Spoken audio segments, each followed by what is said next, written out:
The Suffering of Sudan receives a Peabody Award.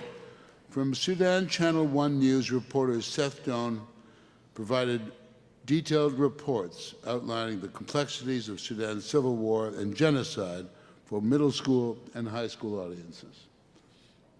Hussein is 10 years old. He says nothing but lifts his arm to show me his story. He fell fleeing his village and was shot 3 times. Here, food is scarce. When it's available, throngs of kids gather with their mothers. You can see the hunger in their faces.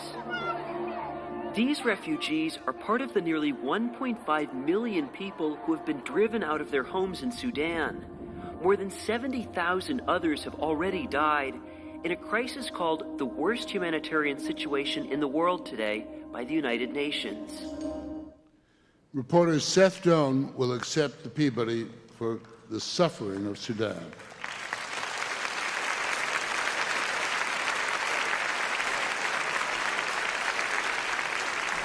Thank you very much. First and foremost, I have to thank Channel 1 News, my executive producer, Jim Morris, and Prime Media for having the confidence in me to send me to Darfur alone.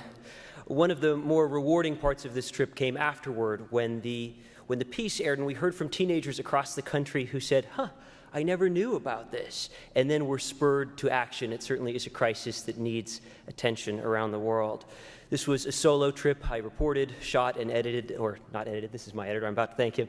I reported, shot, and produced this piece alone, and it was the help of my fine editor, Jeff Manley, who helped work out some of the kinks in the edit bay. And to my parents who are both here today, thank you for your undying love and support. Incidentally, they've been spared some of the behind-the-scenes stories of this trip. I actually ran to take an article out of the mail once that was being mailed to them to try and keep them. They are already up late at night worrying about me, so thank you both. And of course, to the Peabody Board and the University of Georgia, thank you. It is quite an honor.